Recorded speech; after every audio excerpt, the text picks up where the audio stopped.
Okay, so we're about to go through the Welney wash, heading from Suspension Bridge, which is on the south side of the used washers, and we're just heading into the floodwaters that are on the road, as I said, from Suspension Bridge side. The maximum level on the road today would be somewhere about at this time of day about 11 inches, 25th Feb 2020 obviously. The deeper part, which is actually on the right hand side of the carriageway as we're approaching in, they'll probably run as deep as 12-13 inches today. There's always a 3 or 4 inch deeper part because the measurements for the telemetry are done from the middle of the road. Water flow is from left to right, as left is west and right is obviously east, and the water is heading down towards Welney sluice, which is at the east end of the used washers.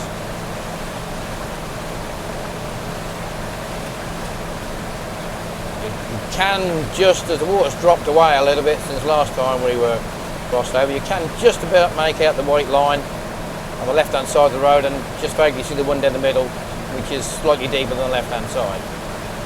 So when we get around the corner here up ahead, just by this old stumpy tree on the right hand side, we are now approaching the deepest stretch of road that's flooded, and the deeper part being on our right hand side.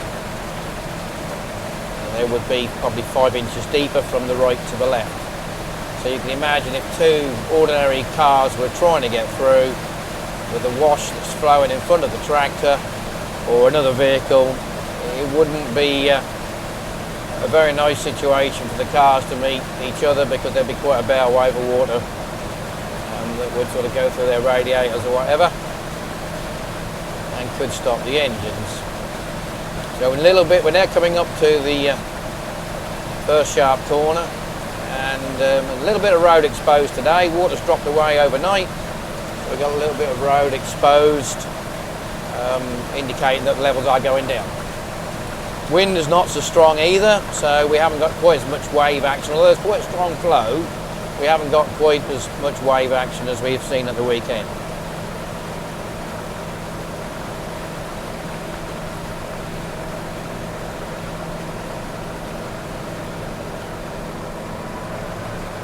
And obviously there's often a lot of wildlife to sort of see as you cross over. The sort of ducks, moorhens and coots are always bibbling and babbling around on the sides of the road. There's a coot just ahead of us there on the left hand side there, and we've got a couple of ducks up ahead of us. Well, actually 3 ducks up ahead of us, slightly on the left hand side.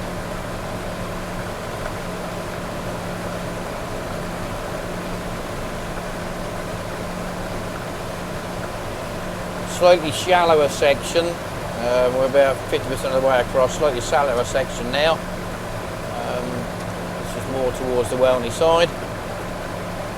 As you can see, the flow is quite a strong flow from left to right, which if you were standing in it, you would feel it quite easily.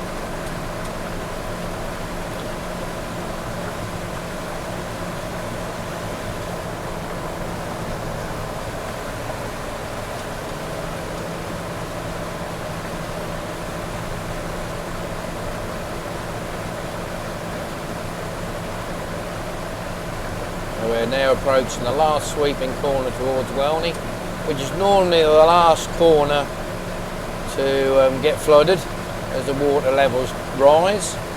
It is exposed, or part of the road is exposed today. There's a fair bit of weed and debris on the right hand side, which has been sort of washed up by the wave action.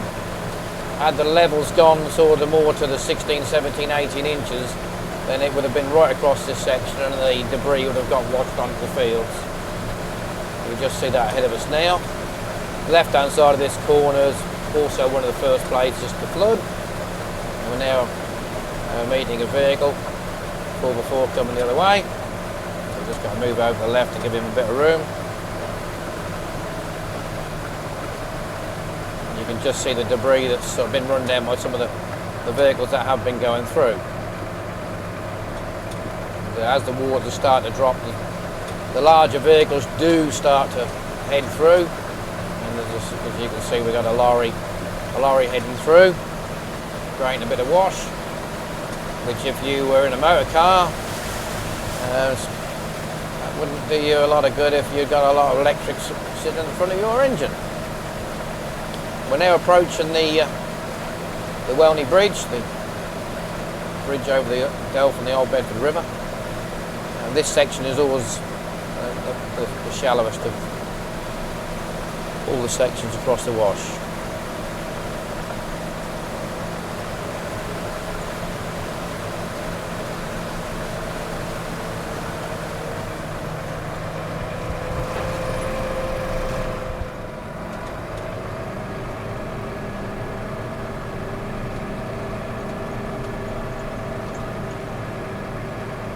So we're heading back in from the Welney side now, so this is what you would see if you was approaching from the north. Not very deep, nice gentle flow, which is, you know, why a lot of people do tend to try and have a go. And then when they get a bit further round, sadly they find the situation's got much worse and can often get caught out. Disadvantages to a petrol car is that the electrics, if they get wet, obviously that'll stop the engine from running. But usually once you've dried your engine out, you can then proceed. A diesel engine is not quite so easy. What happens with the diesel engine, often the reason they get stopped is they draw in water through their air intake. Water goes into a diesel engine, it doesn't compress very well, and often it causes serious damage to the engine, and completely messed up. So a diesel engine, although it hasn't got the electrics to stop it like a petrol, if you do get the water in your air intake and you're a breather, it can be more serious. So we're heading back around the first corner. We can just about make out the white line in the middle of the road, which is good. As you can see from the skyline, there are a few storms about still, so sadly there's every chance that the water level will increase. I've just received an email from the telemetry of the flashing signs that indicate to us how much water is on the road. There's actually 28 centimetres of water at the moment in the middle of the deeper area. So now we're coming up to the corner, second corner, where the telemetry is actually measured from solar-powered telemetry measuring equipment, which measures the approximate depth of the water roughly in the middle of the road. Quite a strong flow here. It flows from right to left as we're heading south.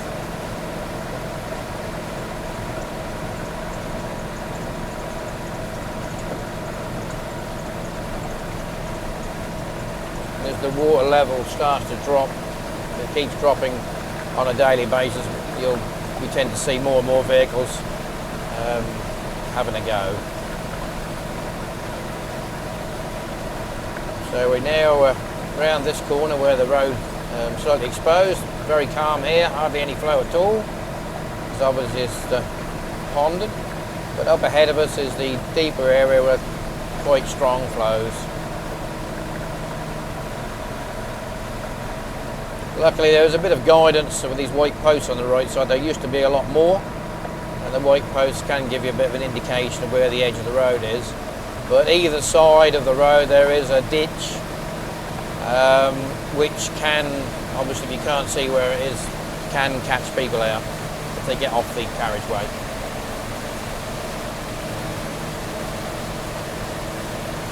So we're now in about the deepest part of the road.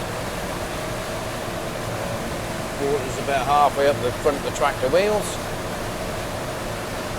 and the white lines, other than the white line on the right hand side, it's very, very difficult to see the edge of the road.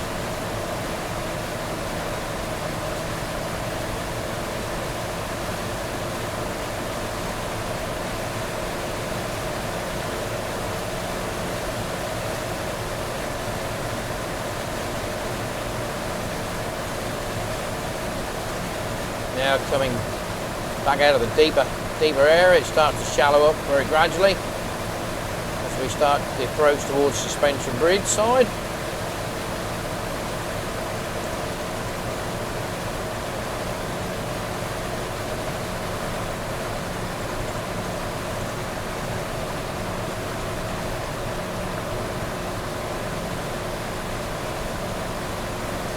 can now see suspension bridge ahead of us, and it then starts to shallow up. We get round this corner, it starts to shallow up quite quickly, and we get back onto dry land.